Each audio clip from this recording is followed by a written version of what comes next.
sound swear the testimony you're about to give in this matter be the truth, the whole truth, and nothing but the truth, so help you God? Yes. You may be seated.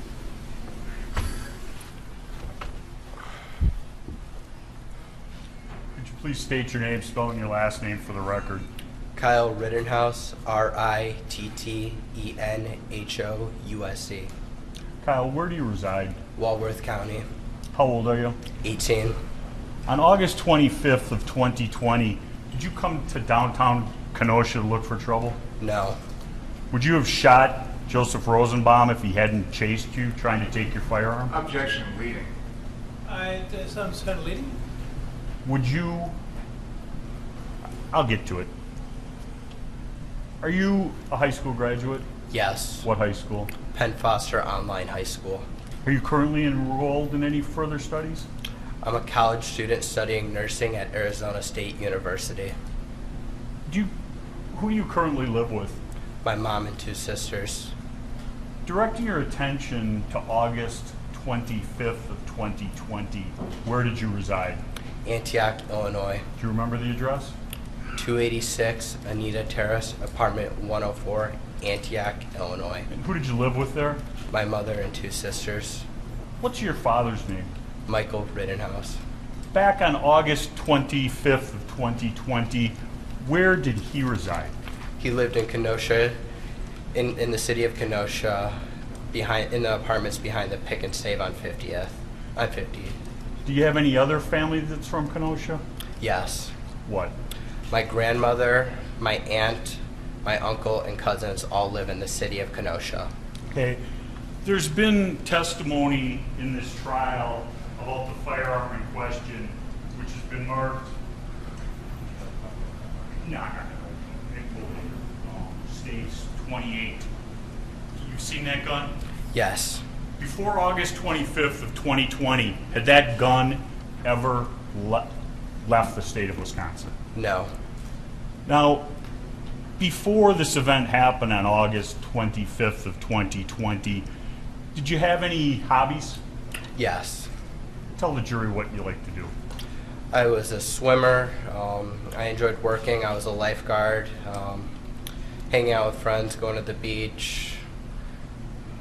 Just normal teenage stuff. Were you a member of any groups, organized groups? Yes. What? I was a police explorer for Grays Lake Police Department, and I was a firefighter EMT cadet for Antioch Fire Department. Did you have any training in life-saving, anything like that? Yes. What? I was a certified lifeguard. I am a certified lifeguard and swim instructor. I am certified in Stop the Bleed, CPR, AED, automatic external defibrillator, and basic life support. Okay. On August 25th of 2020, where were you employed? I was furloughed at the YMCA in Lindenhurst, Illinois because of the COVID-19 pandemic, and I was working at the Recplex in Pleasant Prairie. Okay. Recplex here in Kenosha County? Yes. Now, on the night of the 24th, did you come to downtown Kenosha? Not downtown, but I came to Kenosha for work. Okay. And after your shift at work completed, where did you go? I went to Dominic Black's stepfather's house. I believe his name is Scott Dickhart. It's been a while since I've seen him. Okay. And who is Dominic Black in relationship to you? Dominic Black and my sister Mackenzie Rittenhouse used to date. Okay. And on the night of the 24th, were you aware of anything going on in Kenosha? I knew there was protests, demonstrations, and riots going on in the later evening. Okay. And how were you aware of that? I saw videos on social media, on Facebook live streams, TikTok of. I saw the Car Source lot being burned down, the Car Source 1, what we've been referring to. I saw a police officer get assaulted. He had a brick thrown at his head. And I saw the mattress store owner get knocked out, and I believe his jaw was broken and had to be wired shut or something. And you saw all of that on the 24th? Yes. Did you go to downtown Kenosha at that time and try and do anything about that? No, I did not. directing your attention to the late morning of August 25th, 2020, did you have occasion to go downtown? I did go to downtown in the morning of August 25th. Who did you go there with?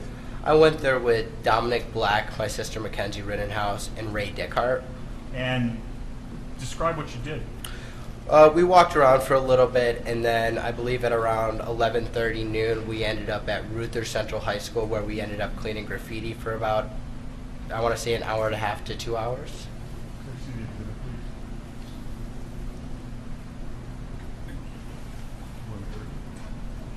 Showing what's been previously marked as Exhibit 131. Do you recognize that? I do. Could you describe what you see in that photo? Towards the left in the olive green shirt, that's me, and then to my left, that's Ray Dickhart, and to my right, that's my sister Mackenzie Rittenhouse. And What are you doing there? we're cleaning graffiti off of Rittenhouse Central High School. And were you getting paid to do this? No, I was not. And you see what the graffiti says? Yes.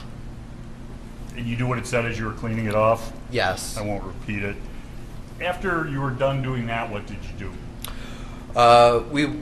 We were walking, and we went to the car source lot, the first location, and we were looking at the destruction of the burnt cars, and we saw the owner, Sam and Sal, I believe that's what they told us their names were. And you saw, when we say car source, the one that you met Sam and Sal at is what we've been referring to as car source number 1? Yes. And that's the one that they just played a video of all the burnt out cars? Yes. Did you have any discussions with Sam and Sal? Briefly, I offered my condolences, and I said if there's anything I can do, please reach out to me. He gave me his number. I gave him my number, and You were with Dominic Black at that time? I was. And your sister? Yes. And what did you do after that? After that, we walked back to, I believe, we parked our car by, you see the parking lot? Do you have the pointer up there? Yes. We parked our car right in this parking lot in that corner, somewhere over there. I can't see that far, I'm sorry. You're referring to the parking lot, which is at the corner 59th and Sheridan. It would be the southeast corner, correct? Correct. And you're pointing the dot. You parked closer to 8th Street, correct? Yes. Okay, you can put the pointer down. And whose car did you get there in? Dominic Black's. And when you left, where did you go? Once we left that parking lot, we went to Dominic Black's stepfather's house again, and we hung out there for a little bit. Okay. And do you know who Nick Smith is? I do. And did you have any contact with Nick Smith that afternoon? Later in the evening, around 3:30, 4 o'clock, Nick Smith called me and Dominic. And when he called you, what was the nature of the call? At first, Nick Smith wanted us to drive him to Chicago by O'Hare Airport, the suburbs of Chicago, because he wanted to buy a bulletproof vest. And Dominic said, okay, we'll drive him. And then he said, okay, I need you to pick me up at like 3:30, 4 o'clock. Okay. Did you go and pick him up eventually? Yes, we actually, before we picked him up, we went to Jelensky's. Okay. What did you do at Jelensky's? We bought, Dominic wanted me to buy 2 rifle slings. And did you? I did. One was for what? One was for my rifle, and the other one was for Dominic's rifle. Okay. And why did you care about your rifles that evening? The reason for the slings were just so it's like a retainer, so if I'm helping somebody with first aid, I can just like dangle my rifle behind me, and I don't have to worry about somebody just randomly going and picking it up off the ground, just as like an extra measure so it won't be taken from the ground. And what time did you go to Jelensky's? I want to say about 2:30, but I don't know exactly for sure. Okay. when did you first have contact with Nick Smith? 3:30,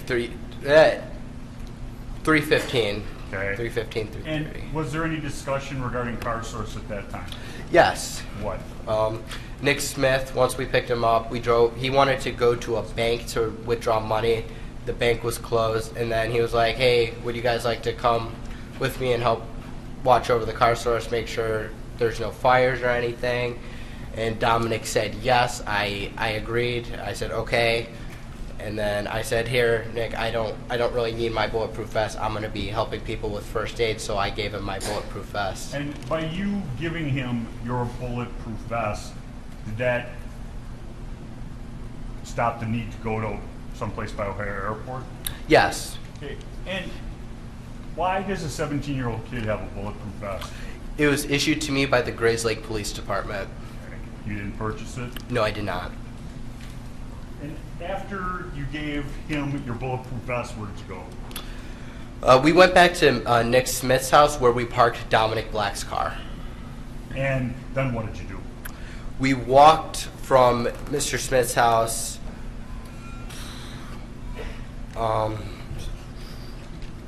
Once we parked at Nick Smith's house, we walked from Nick Smith's house to the car source 1, cutting through the Ruther Central backside parking lot, because Nick Smith lives on the same street of... You don't have to say where Nick Smith Okay. lives. He lives within walking distance from here? Yes. Okay. And so you go to Car Source 1, Yes. and that's the burnt out one? No, car source 2, my bad, across the street. Okay. And at Car Source 2, that's where you spent most of the evening? Yes. Okay. When you first got to Car Source 2, the one at 59th and Sheridan, what happened? The owners were there, Sam, Sal, and his father, and I believe, I think it was his uncle there also. He was driving a van of some sort. Okay. And what was the discussion? Sam and Sal thanked us for coming out to help. And then Sal said, hey, why don't you guys hop in my car? If I remember correctly, it was either a white or black BMW or Mercedes. I don't recall exactly. And why did he want you to get in his car? He was going to drive us down to car source lot number 3. Okay. And did you agree to get in his car? I did. And who went to Car Source number 3? Me, Dominic Black, and Nick Smith. And who was driving? Sal. And when you got there, what happened?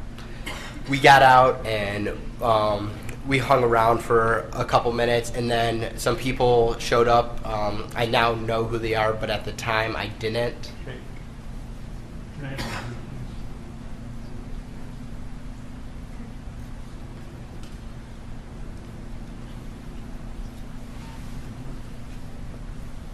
Show you what's been marked as Exhibit 3030. Do you recognize that exhibit? I do. And can you, Your Honor, can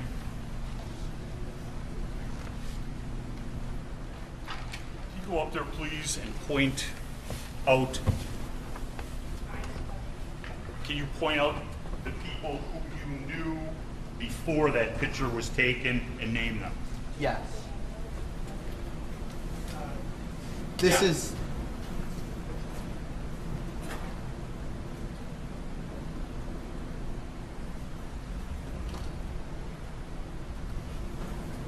This is Sal, the owner. This is Ryan Balch. This is Joanne Fiedler. This is Justin Hamilton. This is Dustin Colette.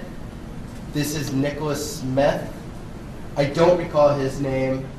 This is me, and this is Dominic Black. Okay. We've heard testimony. You can have a seat. We've heard testimony about you, Nick, and Dominic. You knew those individuals before August 25th of 2020? I knew Nicholas Smith and Dominic Black. Okay. You did not know the owner of Car Source previously? I did not. Was he being nice to you guys? Was he happy you were there? Was he mad at you for being there? Describe it. He was happy we were there. Okay. And you heard their testimony, the two owners, I believe that was Friday afternoon. I did. And did they give you permission to be there? They did. And the other individuals in this photograph, some of whom have testified in this trial, 10 minutes before this photograph was taken, did you know any of them? I did not. Had you ever spoken to any of them? No. And when you were there, what was the idea? Was there a plan? What was going to happen?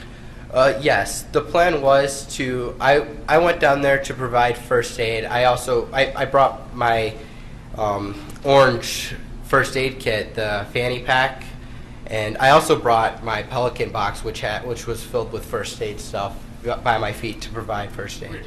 The orange box by your feet you refer to as a Pelican box? Yes. Did you have that before the 25th? Yes. Was it stocked? Yes. With things that you had bought and brought? Yes. And do you go with that every day, or is that because of the situation? It was in the trunk of my car. Okay. And the fanny pack, what's the situation with that? It was my work bag. I brought it to work with me, and I would put it under my lifeguard booth. Okay. And that had first aid supplies? Yes. Now, after the meeting here at 63rd and Sheridan Road, what's been referred to as Car Source 3, what happened? After the photograph, I believe, I don't recall exactly, but there was about 2 or 3 vans that pulled up, like big vans with people inside of them. Okay. And what was their role in this evening? Well, they showed up and they wanted to protect the business, and I didn't really have a say in what everybody was doing.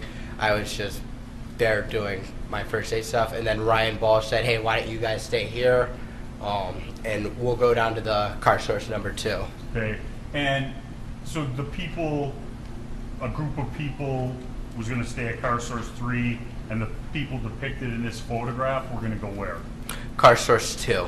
And is that what happened? Yes. And so at that point then, Sam and Sal had coverage, for lack of a better word, at both of their businesses to protect the property, correct? Yes. So you get down to Car Source 2, did all of these people go there? Yes. Besides Sal, the owner, he did not. Okay. During the night, was Sam and Sal there? They were not. They left you guys there? Yes. I believe Nick Smith was in contact with them throughout the night. I'm not certain, but I believe they were. And you get down there, were you able to get in and out of the business? Yes. How? Sal, the owner, actually gave Nick Smith a set of keys. Did you personally see that? I did. Did he give you any other direction regarding any equipment or anything like that? He let us know where, like, the power washers and the fire. I think there was a single fire extinguisher in the building and some hoses, the hose hookups, just in case there was any fires we needed to put out at the lot. Anything else about the roof?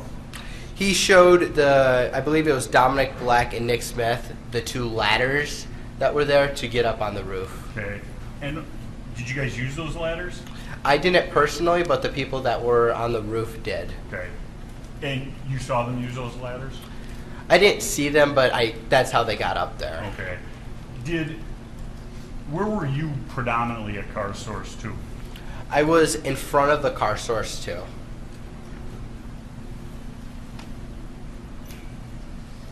Now, during the night at Car Source 2, did you stay there the whole time? No, not Okay. the whole time. When you would leave Car Source 2, what were you doing? When I left, I was with Ryan Balch, and we would go out and ask if anybody needed any first aid assistance, and we would see if there were any fires, and we would put them out. Okay. Did you personally put out any fires? I did. Where? I put one out at the church. Can you use a pointer?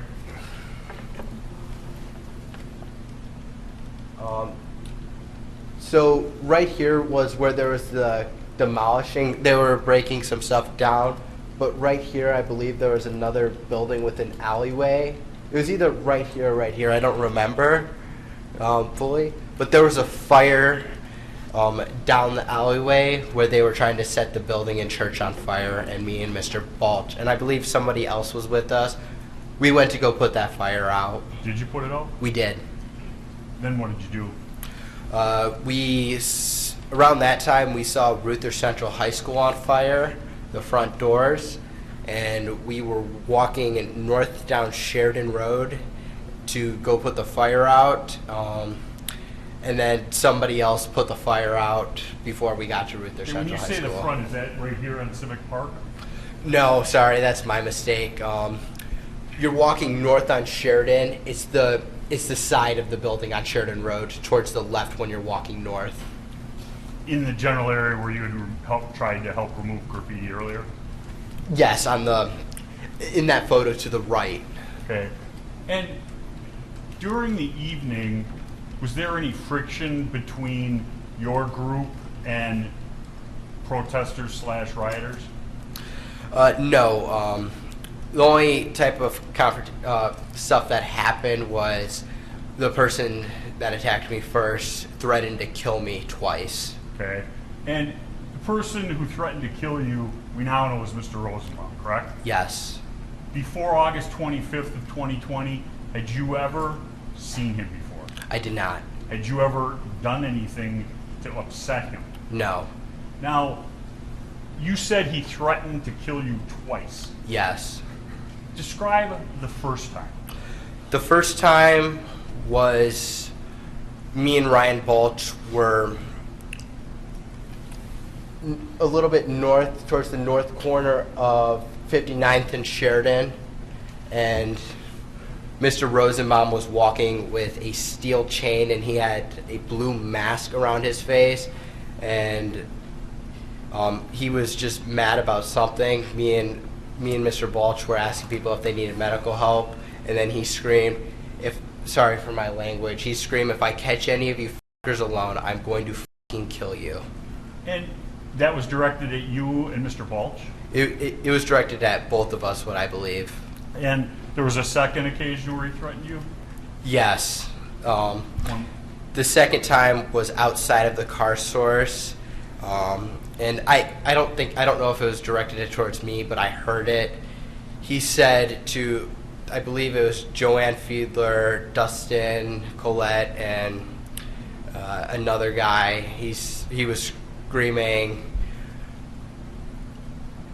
He said, "I'm going to cut your fucking hearts out and kill." I'm not going to repeat the second word, but kill you, N-words. Now, did you ever see Mr. Rosenbaum doing any physical property damage? I did. Where? I saw him with, I now know to be Joshua Zeminski. I saw him tip that trailer over and the porta potty. I saw him do both, and I believe he tried to start the porta potty on fire. I don't know. I don't think he succeeded. But then I saw him with Mr. Zeminski.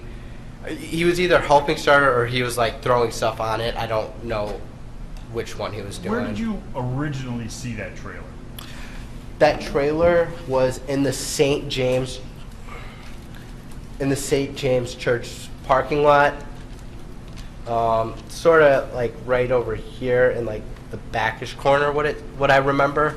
And did you see how it got from there to where it was put on fire? It was pulled. By whom? It was several people that pulled it into the street, but I can't tell you definitely who pulled it into the street. And you went down there and saw them starting a fire? I didn't go down there. I was at the corner of the car source lot. Okay. And you referred to Mr. Zeminski. Before August 25th of 2020, had you ever met Mr. Zeminski? I have not. Did you ever meet him since? I have not.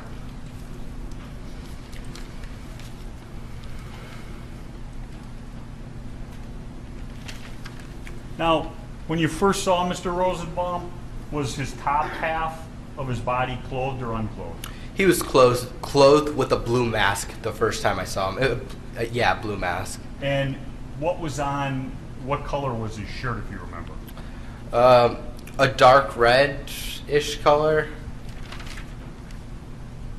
Now, did you provide medical help to anyone? I did. Describe a couple of those occasions. The first time I provided medical help to someone was this lady. I think she sprained her ankle or twisted it. I don't know exactly. I'm not an expert on x-rays, or I wouldn't know. She hurt her ankle and she was being carried by two gentlemen. And I said, hey, before that I was just pepper sprayed, but I was like, hey, do you need help? And she said yes, and I said, okay, let's go into the car source where I was helping people, and I wrapped her ankle, and then she went on her way, and I let her know there was a hospital. If you go, I want to say south down Sheridan, across the street from car source 3, I let her know that the hospital was over there, and she should go get it looked at. Okay. Anybody else? Yes. What? Somebody threw a chemical bomb, actually right after I heard I'm going to cut your hearts out from Mr. Rosenbaum. I don't know who threw it, but somebody threw a chemical bomb, and Ryan Balch had some effects of it, so I helped Mr. Balch with being able to breathe, and I helped flush his eyes out and had him drink some water. Okay. You, in the answer to the question just before, you said something about being pepper sprayed. I did. And where did that happen? That happened at the car source. I believe it's the first time a big crowd of people were over there. I was pepper sprayed by somebody that was in the crowd. I don't know why, but I was pepper sprayed. Did you do anything in retaliation? I did not. Now, directing your attention to later in the evening, did there come an occasion where you had contact with Mr. McGinnis? There was. And before this evening, August 25th, 2020, had you ever met or spoke to Mr. McGinnis? I have not. And you and Mr. McGinnis and Mr. Balch go someplace? Yes. And describe that. I get done with my interview with Mr. McGinnis, and I ask him. I asked Mr. McGinnis. No, I don't ask him. I said, if you want to come with us, that's fine, to document and film me and Ryan helping people. And he said, yeah, sure. And he followed behind us. And in that tape for Mr. McGinnis, there's talk about you being an EMT, correct? Yes. Are you an EMT? I am not. You have first aid and other training? I do. And you go to south on Sheridan Road? Correct. You cross 60th and Sheridan Road? I believe we stay just to the right going south on Sheridan Road. Okay, and eventually you cross Sheridan Road? Eventually. And were the Bearcats there yet? No. Yes, they were. Okay. Had they set up a line to stop people that you were aware of? Not that I was aware of. I just know they were parked right there and people were throwing rocks at them. Did anybody tell you not to cross that line? You wouldn't be able to go back? Not until later in the evening. Okay. You cross that line, where do you go?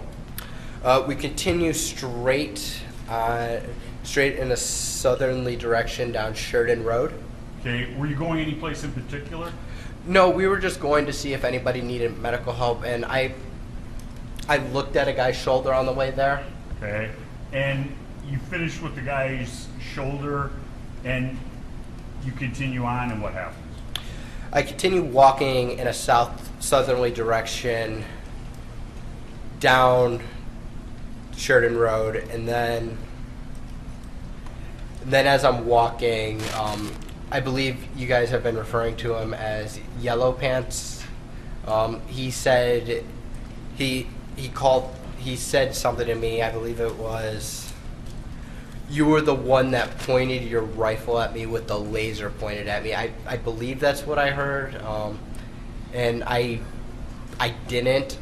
That's the first time I saw him that night, so I was confused. So I said I did, and then I continued to walk away. And was the did an admission that you did it, or more of a statement with a question? It was a sarcastic remark. Okay. Did you engage with him any further? No. And from there, where do you go? There, I continue walking in a southerly direction, merging towards the middle of Sheridan Road. Okay, at that point, do you become aware of anything? In about as I'm walking, I start to look because I realize Mr. Balch is not with me anymore. Okay, did you continue on your way down Sheridan Road without Mr. Balch? No, I actually went to go look for Mr. Balch in the Ultimate gas station parking lot. Okay, when you went to the Ultimate gas station parking lot, describe what was going on there. There were a lot of people there. I don't really know what was going on. I was just focused on trying to find Mr. Balch. As I was looking for him, couldn't find him. I said, okay, no problem. I'll just go back to the car source number 2. Okay, and describe what happened as you did that. As I did that, I received a phone call from Dominic Black. Hey, let me back up. Were you able to get back to car source number 2? No, I did not. Describe that. As I was trying to get back, the police stopped me. Well, didn't stop me. They told me, I believe they said something along the lines of to not go down there. And I was telling them, hey, I need to go down there. That's where I'm at, that business. I don't remember exactly how that conversation went, but they wouldn't let me go back to car source lot number 2. So you weren't able to get back to car source 2? I was not. Did you disobey the police's order? No. And you're alone, you're stuck on the other side of the police line from the car source 2. Where do you go? I go to where there's other people at the gas station protecting the gas station, and I go there because I believe that's the safest place to go because there's other people there. And at that point, were you able to find Mr. Balch? I was not. Well, you're at the Ultimate gas station, I think we've been calling it? Correct. Pointed out, just was known. Right there, the Ultimate Convenience Center, diagonal from the Gulf gas station. Okay. And when you were there, what's the next significant thing that happened?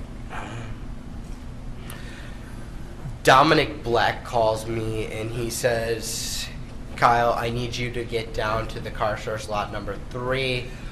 The cars are being bashed in. They're setting all the cars on fire. I need you to go and put the fires out. Okay. And did you do anything as a result of that phone call? I did. What? At the Ultimate gas station, I asked, I don't know who he is, but I asked an individual if he could come with me and if I could have a fire extinguisher to put out the fires. Were both of those requests satisfied? One of them were. What? I was given a fire extinguisher, but he said he can't come with me, and he said he believes there's already people down there helping protect the business. Okay. And what did you do then? I start running towards the car source lot number 3 to put out the fires, pausing occasionally to catch my breath and walk. Okay. On the way to car source 3, did you have any interaction with Mr. Rosenbaum? I did not. Did you speak to Mr. Rosenbaum? No. Did you notice Mr. Rosenbaum doing anything as you went down to car source 3? I didn't notice Mr. Rosenbaum until he came out from behind the car and ambushed me. Okay, I'll get to that. Did you run the whole way? No, I didn't. Okay. You had your gun, correct? Yes. And you had a fire extinguisher? Yes. And you had your medic? My medical bag, yes. And were you asking people about medic at that point? I was asking people if they needed medical help as I was getting down there. Did you receive any responses? No, I didn't. Describe your approach to car source number 3. As I'm walking down Sheridan Road, I hear somebody scream, "Burn in hell," and I reply with friendly, friendly, friendly, to let them know, hey, I'm just here to help. I don't want any problems. I just want to put out the fires if there are any. I continue walking, and then I notice the Duramax. I notice a flame in the back seat of the Duramax, and I step towards the Duramax, and as I'm stepping forward, I believe his name is now Joshua Zeminski. He steps towards me with a pistol in his hand, and as I'm walking towards to put out the fire, I drop the fire extinguisher and I take a step back. Okay. When you step back from Mr. Zeminski, what's your plan? My plan is to get out of that situation and go back north down Sheridan Road to where the car source lot number 2 was. And did you get back? Were you able to go in a northerly direction? I wasn't. Describe what happens. Once I take that step back, I look over my shoulder, and Mr. Rosenbaum was now running from my right side, and I was cornered from in front of me with Mr. Zeminski, and there were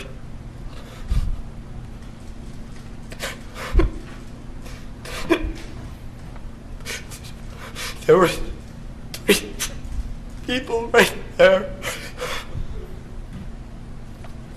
Take a deep breath, Kyle.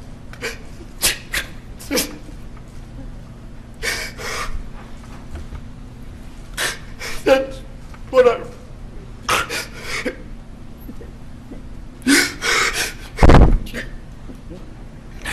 That's what I run. We're going to just take time for our break anyway. You can just relax for a minute, sir. We're going to take a break about 10 minutes, and please don't talk about the case during the break. Read, watch, or listen to any account of the trial. Kyle, you were testifying about coming into contact with Mr. Rosenbaum, Yes. and Oh, wait. I apologize. Oh, forgive me. We got everybody? Okay.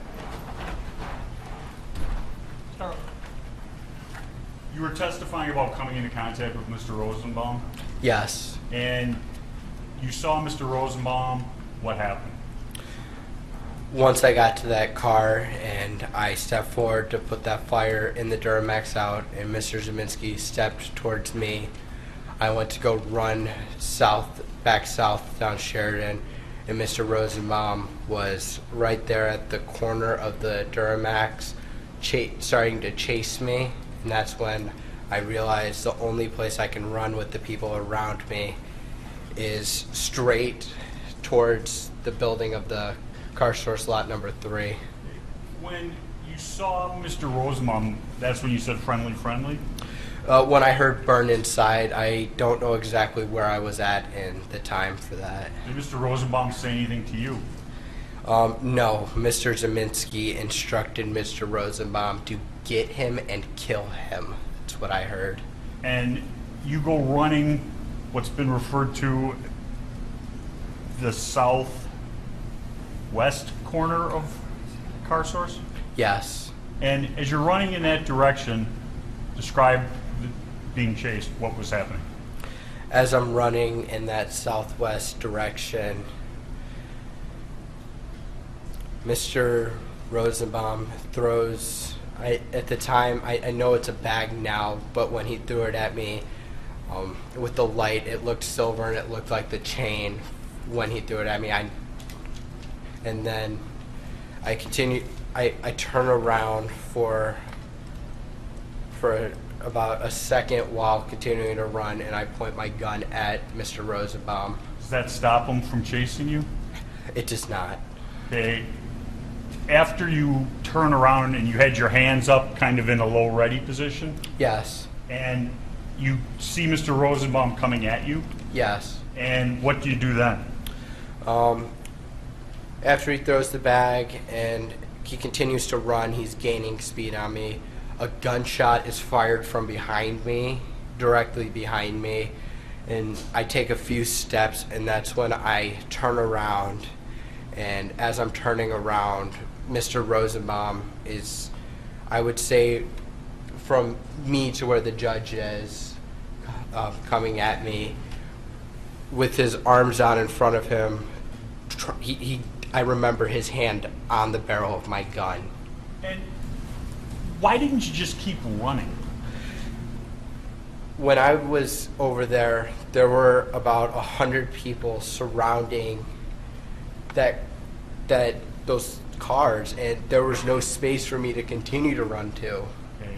And so you turned around? Yes. And as you see him lunging at you, what do? I shoot him. And how many times did you shoot? I believe 4.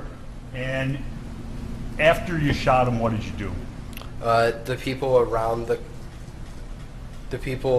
the cars that were originally there were not there anymore. They moved away, and I ran around to see if I could help Mr. Rosenbaum. And when you got to Mr. Rosenbaum, what was happening? Mr. McGinnis he took off his helmet and slammed it on the ground and took off his shirt, and I don't remember what he said. I wasn't focused on that. I was in shock, sort of. Let me back up a second. Did you know Mr. McGinnis was even around? I didn't. Okay. And he says something to you, and what do? I pull out my phone and I call Dominic Black. And you call Dominic, and what do you say? I told him I just shot somebody. I had to shoot him. And what do you do then? I now know it to be Kelly Zeminski, Joshua Zeminski, and I don't know the other people were screaming, "Get his ass, get his ass, get him, get him, get him." And based upon that, did you feel as though you were safe to stay where you were at? I thought the safest option would be to go north down Sheridan to turn myself into the law enforcement down there. And as you head down Sheridan Road, describe what's going on. As I'm running, at first I'm in the sidewalk, and Mr. Lukowski, Jason Lukowski, is in the sidewalk, and I stop to talk to Mr. Lukowski for a brief second. I remember telling him that I just shot somebody and I need help to get to the police because a mob was chasing me. And did Mr. Lukowski offer you any help? I don't remember. Okay, what do you do then? I continued to run after hearing people were saying, cranium him, get him, kill him.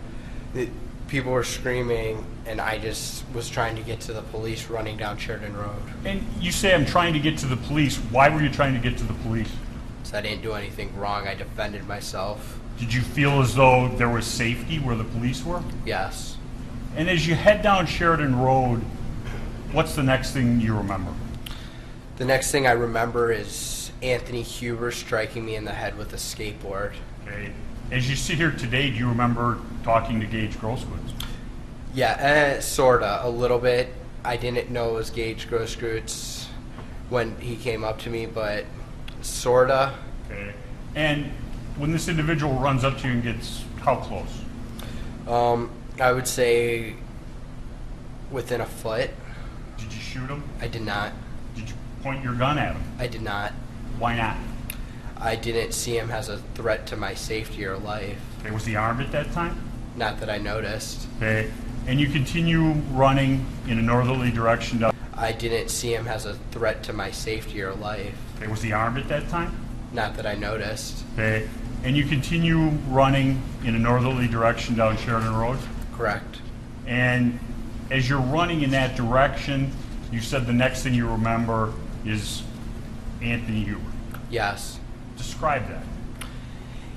Anthony Huber, what I remember is running past Anthony Huber, and as I'm running past Mr. Huber, he's holding a skateboard like a baseball bat, and he swings it down, and I block it with my arm, trying to prevent it from hitting me, but it still hits me in the neck.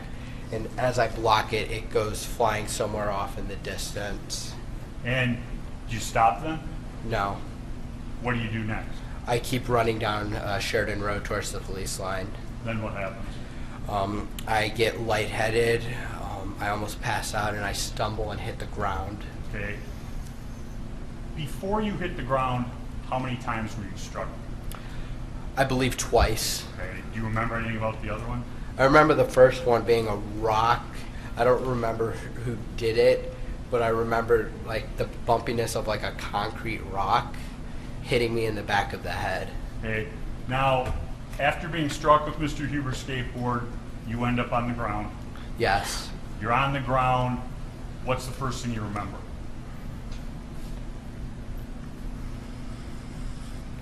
As I'm on the ground, there are people around me. I don't recall how many, but I remember moving my rifle in their direction, and they back off besides one person. Okay.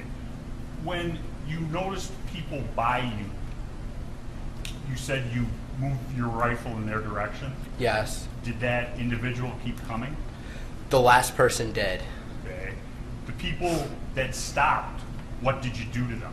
Nothing. Okay. And you're saying the last person in that group continued to come at you? Yes. And describe what happened. The last person, I don't know his name. I don't think he was ever identified. Jumps at me he was wearing boots, I believe, and as he's running at me and jumping, as his boot is making contact with my face, I fired 2 shots at him. Why did you shoot at him? I thought if I were to be knocked out, or he would have stomped my face in if I didn't fire. As a result of being kicked in the face, what happens? Mr. Huber, immediately after I'm kicked in the face, runs up as I'm sitting up to try to get up and get to the police. I'm on my back, and Mr. Huber runs up. As I'm getting up, he strikes me in the neck with his skateboard a second time. Then what happened? He grabs my gun, and I can feel it pulling away from me, and I can feel the strap starting to come off my body. And what do you do then? I fire 1 shot. And after you fire, striking, we now know Mr. Huber, what do you do? I lower my weapon, and I see Mr. Grosskreutz with his hands up, and as I'm lowering my weapon, I look down, and then Mr. Grosskreutz, he lunges at me with his pistol pointed directly at my head. Now, you heard Mr. Grosskreuz's testimony about re-racking. Yes. Did you re-rack your weapon? I did not. Could I have the exhibit, please? Make sure to see if you would.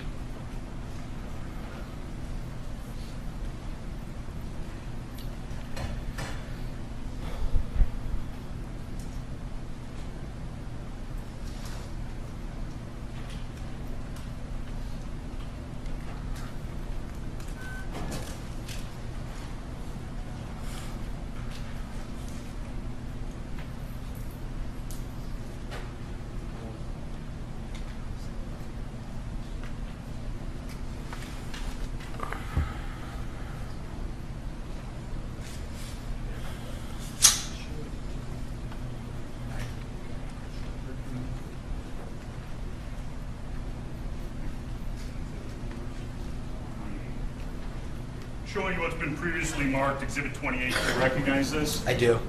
Now, when somebody would, as Mr. Grosskreutz said, re-rack,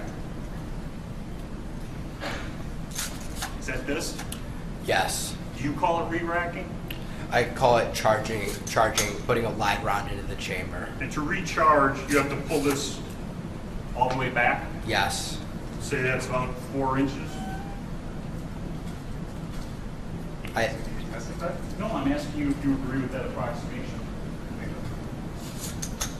Mr. Rittenhouse, how far do you think that is? 3-4 inches. And if the weapon is loaded and you re-rack, what happens? If there is already a round in the chamber, when you re-rack the rifle, a live round would come out, chambering a new round into the chamber. Now, we got to the point where Mr. Groskowitz is standing in front of you, has his hands up, Correct. and are you aware that he's armed? At that point, I do see a pistol in his hand. Is that the same or different from your first encounter with Mr. Groskowitz? That is different. And he is standing, you said, how close to you? What I remember is our feet were touching, what it seemed like. Okay. And you do what? My rifle is down, his hands are up, his pistol is in his hand, and then Mr. Groskowitz looks at me, and that's when Mr. Groskowitz brings his arm down like this, like his arm is like that with me on the ground, and his pistol is pointed at me, and that's when I shoot him How many times did you shoot him? once. And after you shoot Mr. Groskowitz, do you know where you shot him? No. What happens after you shoot him? He's no longer a threat to me. There's only one person in front of me, and his hands are up. I briefly point my rifle at him, and I get onto one knee, getting up, and he backs up with his hands up, and I don't shoot him. Did you notice anybody to your side? To my left, there was a gentleman with a pipe, and to my right, I believe it was a fence post. I don't know what it was, but it was a large object. Once you're to your feet, what do you do? I start walking towards the police line to turn myself into the police. Describe, where is the police line? Is it still in the same place? It moved up a little bit. I was down in the road about approximately right here. I'd say over here somewhere in this area. I don't remember exactly, but the police line was right here. I could see the flashing lights as I was trying to get to the police before. Okay, and as you go towards the police line, describe what happens. I run and walk. I put my hands up, and as I'm walking towards the police, I can't really hear anything. My vision is very narrow. I can only see directly in front of me. I see the flashing lights. I remember I occasionally tried to move my rifle behind me, to put it behind me, so the police didn't see me as a threat when I tried to turn myself in. I continue to walk, and then I walk towards the window of the sedan, the police cruiser sedan. I don't know what they're called. And I tell the officer, I just shot somebody. And the officer says, get the back or you're going to get pepper sprayed. Go home, go home, go home. And where do you go after you step back from the police car? I go to car source number 2. Okay, and now there wasn't a line there? They weren't stopping people from going in a northerly direction? No, they weren't. And you go to car source, what we refer to as car source number 2, and who do you see? I get there and I see, I think the first person I see is Joanne Fiedler. I don't remember exactly, but I believe that's who's outside at the door. They let me inside. The door was locked, so somebody had to get the key to unlock it. And then we go inside, and I'm in shock. I don't really remember what was happening in there. I was freaking out. I was just attacked. My head was spinning. And did you go and turn yourself into the Kenosha Police Department? I did not. Why not? The Kenosha Police Department was barricaded off with a fence, and I don't think they were accepting anybody to come to the police department at that time. What did you do then? I went to the nearest police department that I knew of, which was Antioch Police Department in Illinois by my house. Who took you there? My mother. Okay. How did you get to Antioch from downtown Kenosha? Dominic Black drove me. Okay. And then Dominic Black drives you where? He drives me to my house in Antioch, Illinois, where I meet with my mother and sisters, and I tell them what happened. I sort of tell them what happened. I was still in shock. My head was still spinning, and then we go to the Antioch Police Department where I turn myself in. Who drove you to the Antioch Police Department? My mother. And did anybody else go there with you? Not at first. Okay. And you get to the Antioch Police Department approximately what time? I would say about an hour after the shooting. Okay. And when you get there, are they looking for you? No. Did you have to explain to somebody? I had to tell them that I was just involved in a shooting in Kenosha and I needed Kenosha detectives. Okay. Did they take you into custody immediately? No. What did they do? They had me sit in the lobby of the police department. Were you handcuffed to a chair? I was not. Did you stay there? For about... I couldn't give you the exact time, but until Detective Howard and Detective Antaranium showed up. Okay. And were you having any physical discomfort as you waited there? I was vomiting and having panic attacks, and my head was spinning, and I couldn't think clearly at that point. I have nothing further. Officer Tim?